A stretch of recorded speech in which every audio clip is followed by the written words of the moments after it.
मेरी एक 3 साल की बेटी है। तो मेरा क्वेश्चन उससे रिलेटेड है कि अभी 1 वीक पहले ही आपकी एक वीडियो आई थी कि बचपन में ही मेन कंडीशनिंग बच्चों की हो जाती है 15 साल की एज तक, what what they learn, what they absorb from the environment. तो ऐसा क्या करें कि उनकी ग्रोथ एक पॉजिटिव फॉर्म में हो और किसी चीज को लेके कंडीशनिंग ना हो, पक्की कंडीशनिंग ना हो। Just encourage her to ask as many questions as possible. Let her question everything. बस ये सिखा दो उसको कि बचपन से ही क्वेश्चन पूछने से कभी पीछे नहीं हटना है, और जब भी वो कोई क्वेश्चन पूछे, give your 100% attention to her. Show genuine interest in her question, चाहे वो आपको मीनिंगफुल लगे या मीनिंगलेस लगे, चाहे इंटेलिजेंट क्वेश्चन लगे या फूलिश लगे, क्योंकि ये तो हमारा अपना पर्सपेक्टिव है जो हम बोलते हैं इंटेलिजेंट है, फूलिश है, जबकि बच्चों के क्वेश्चन एक्चुअल में इंटेलिजेंट होते हैं, क्योंकि वो कुछ भी पूछ लेते हैं. हमारे तो प्री कंसीव नोशंस होते हैं, जैसे ही कोई कुछ पूछता है एकदम से वहां से आंसर निकल करके आ जाता है, बट बच्चे किसी भी चीज को क्वेश्चन कर सकते हैं. So let her question anything and everything, जो भी उसके माइंड में आता है, और कभी भी उसके क्वेश्चन से भागना नहीं है. यानी कुछ भी पूछती है, अभी तो बहुत छोटी है आपकी जो डॉटर है, she is just 3 years old, but जैसे जैसे वो बड़ी होगी वो सब कुछ पूछेगी आपसे, एक एक चीज पूछेगी. तो जब भी वो पूछे तो आराम से बैठ करके एक एक चीज का जवाब दो, चाहे वो क्वेश्चन कितना भी अनकंफर्टेबल क्यों ना हो. और साथ साथ ये भी बताना है कि जो भी हम आपको समझा रहे हैं, that is coming from our own perspective, but you need to figure out कि what is the real answer. That is just a perspective. इसी क्वेश्चन को आप किसी और से पूछोगे तो हो सकता है आपको कोई और आंसर मिलेगा. तो वेरी गुड, मतलब जब भी वो क्वेश्चन पूछे तो अप्रिशिएट करो उसको. ये बिल्कुल उसका ऑपोजिट है जो यहाँ पे इंडिया में स्कूल्स में होता है, कि जब क्वेश्चन पूछते हैं तो मार पड़ती है. टीचर कहती है कि आपको क्वेश्चन पूछने के लिए नहीं बिठाया हुआ इस क्लासरूम में, आंसर देने के लिए बिठाया हुआ है. कायदे से क्या करना चाहिए कि टीचर को आंसर देना चाहिए, तभी उसको टीचर कहेंगे, तभी गुरु कहेंगे, और जो स्टूडेंट है उनको क्वेश्चन पूछना चाहिए. जबकि अगर देखा जाए तो हमारे एजुकेशन सिस्टम में इसका एग्जैक्ट ऑपोजिट होता है. टीचर क्वेश्चन पूछता है, या जो एजुकेशन सिस्टम है वो क्वेश्चन पूछता है बच्चों से, और बच्चों का काम है आंसर देना. इसको कंडीशनिंग बोलते हैं. So let her ask anything and everything. Let her put a question mark even on your strongest beliefs for that matter. जो भी आप कर रहे हो, मान लो घर में एक पूजा कर रहे हो, कोई दिवाली के टाइम पे या ऐसे करके कुछ भी, तो वो पूछेगी ये क्यों कर रहे हो, वो क्यों कर रहे हो. अगर आंसर नहीं है तो आंसर ढूंढो और उसको बताओ, और नहीं है तो हम्बली एक्सेप्ट करो कि बेटा मेरे को नहीं पता है, बट मैं पूरी कोशिश करूंगी तुम्हारे इस क्वेश्चन का आंसर देने के लिए.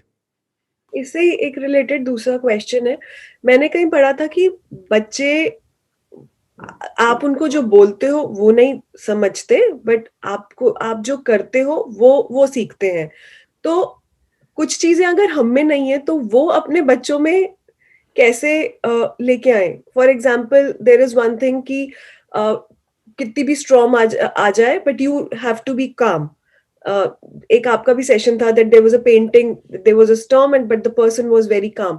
सो if I get very anxious very easily, so मैं कैसे सिखाऊं कि यू हैव टू बी काम, या कुछ भी जो भी एक लाइफ स्किल्स होती है, वो अगर हम में भी नहीं है कुछ, तो वो हम कैसे सिखाएं.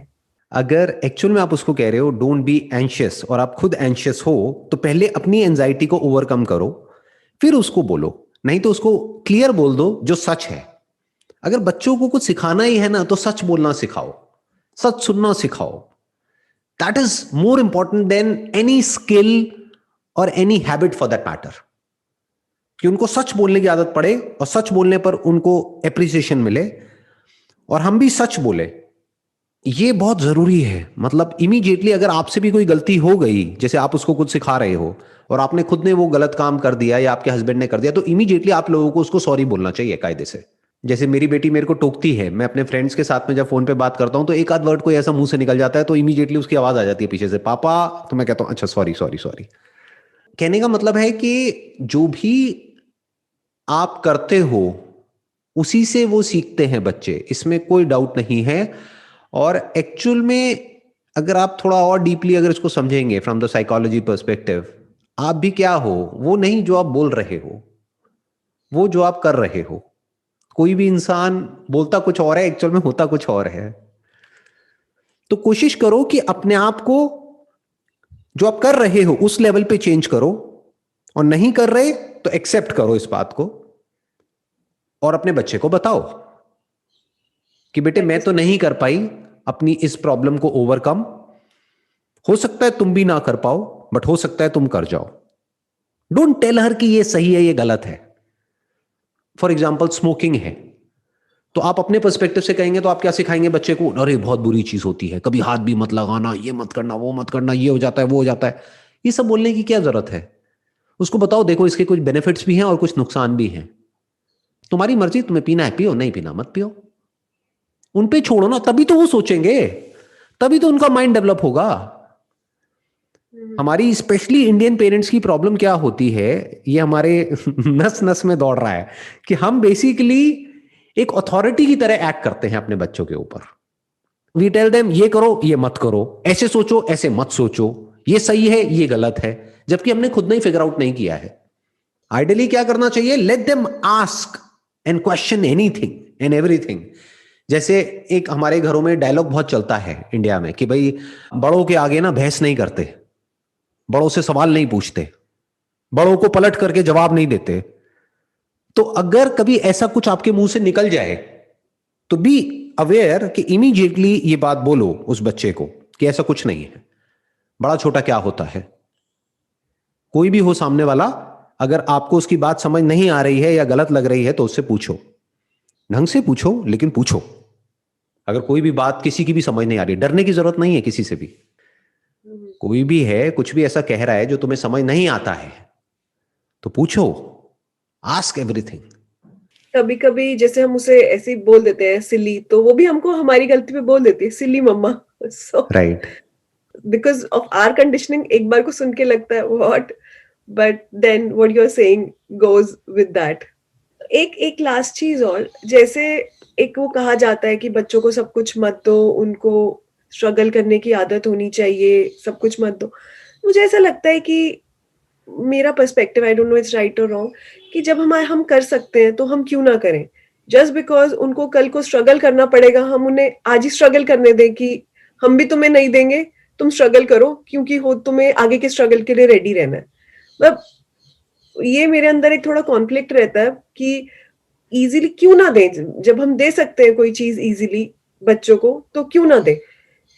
कोई भी चीज अगर हमको थोड़ी सी स्ट्रगल करके मिलती है ना तो उस चीज की इंपॉर्टेंस होती है हमारे लिए। जैसे फॉर एग्जाम्पल आपका बच्चा भूखा है और फिर उसको खाना मिल रहा है तो उस खाने की इंपॉर्टेंस है उसके लिए, नहीं तो खाने की इंपॉर्टेंस खत्म। आजकल ये मैं बहुत देख रहा हूं अपने आसपास में, अपनी फैमिली में, फ्रेंड सर्कल में, बच्चों को ठूस ठूस करके खिला रही हैं जो माएं हैं, इवन बाप फॉर दैट मैटर बहुत जगह पर। अब क्या होता है कि बच्चा टीवी देख रहा है, टीवी में कुछ लगा दिया है या लैपटॉप में या मोबाइल में, ताकि बच्चे का ध्यान वहां लगा रहे, और बस खिलाना है उसको किसी तरीके से। जितना हमारे माइंड में बैठा हुआ है कि इतना खिलाना चाहिए, तो किसी भी तरीके से वो खिलाना है। तो क्या ये अच्छा है उस बच्चे के लिए लॉन्ग टर्म में या बुरा है? क्या इसको प्यार कहते हैं या इसको हिंदी में अगर बोलूंगा तो मोह कहते हैं, डिल्यूजन। इसको हम प्यार समझ रहे हैं बट ये प्यार नहीं है। प्यार वो होता है जो सामने वाले के भले के लिए हो, नॉट जो हमको अंधा कर दे और उसका भला और उसका बुरा देखने ही ना दे। बायोलॉजिकली आप किसी भी साइंटिस्ट से पूछेंगे, किसी भी डॉक्टर से पूछेंगे कब खाना चाहिए, कितना खाना चाहिए, ये बच्चे ज्यादा अच्छे से जानते हैं। बट हम क्या करते हैं, उनकी इस डिफॉल्ट सेटिंग को ही खराब कर देते हैं। जब बच्चे को भूख लगेगी तो बच्चा रोएगा, खाना मांगेगा, उस वक्त दो, उतना ही दो जितना बच्चा मांग रहा है। अगर वो मान लो नहीं मांगता है खाने के लिए या नहीं मांगती है, तो उसके पीछे कोई ना कोई वजह होगी ना। इसका मतलब अंदर से उसकी तबीयत खराब है। जैसे जानवरों को बारीकी से ऑब्जर्व करो, जब भी उनकी तबीयत खराब होती है वो खाना पीना कम कर देते हैं या छोड़ देते हैं एक दो दिन के लिए। क्यों? क्योंकि नेचर ने ये मैकेनिज्म हमारे अंदर फीड किया है। बट हम क्या करते हैं, जब तबीयत खराब होती है, अरे और खिलाओ, ताकत आएगी इसमें। ताकत नहीं आएगी, ताकत सारी जो है, जो एनर्जी है, वो उस खाने को डाइजेस्ट करने में लग जाएगी, जबकि वो एनर्जी चाहिए थी उस बैक्टीरिया से, उस वायरस से, या जो भी बीमारी है उससे लड़ने के लिए। तो इम्यूनिटी को हमने और गिरा दिया, उठाया नहीं है खिला करके। तो बच्चे की अपनी जो इंटेलिजेंस है उसको हमेशा बचा करके रखना है। वो उस बच्चे के लिए अच्छा है लॉन्ग टर्म में। तो कभी भी जबरदस्ती कुछ नहीं देना है, ना जबरदस्ती कुछ खिलाना है। That is one. टू, कि अब कोई बच्चा जिसके लिए खिलौने की इंपॉर्टेंस है, उसकी लाइफ बेटर है, या ऐसा कोई बच्चा जिसके लिए खिलौनों की कोई इंपॉर्टेंस ही नहीं है, जो खिलौनों से बोर हो गया है। उस जिसके लिए बच्चे की लाइफ में बचा क्या? सोचो, एक बच्चे के पास में खिलौने ही तो हैं।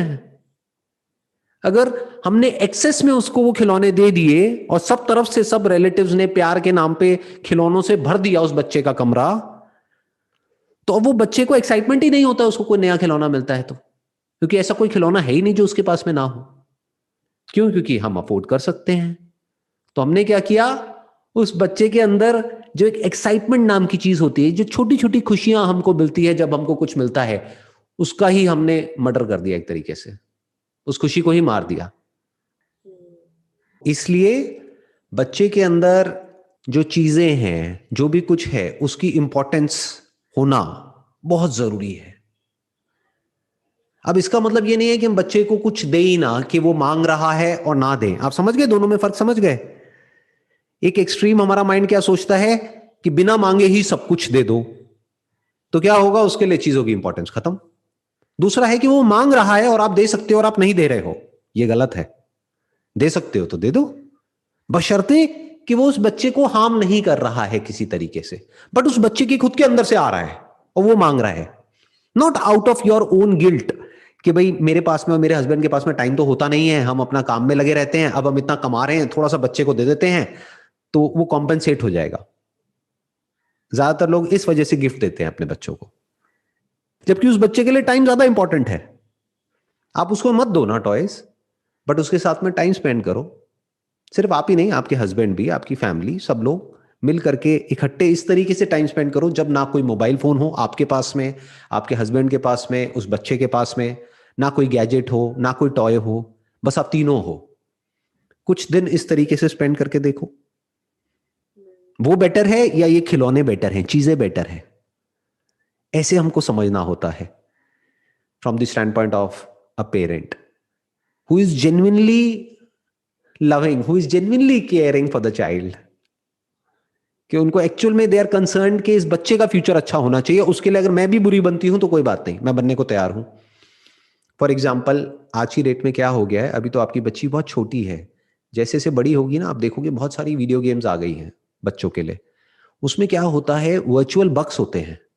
जैसे पैसा होता है ऐसे ही वर्चुअल मनी होता है जो उनको खरीदना होता है, तो वो उसको खरीदते हैं, फिर उससे चीजें खरीदते हैं। अब उसके लिए वो बच्चे जिद करेंगे, अब मुझे इतने बक्स दिला दो, और उसकी अपर लिमिट कोई नहीं है।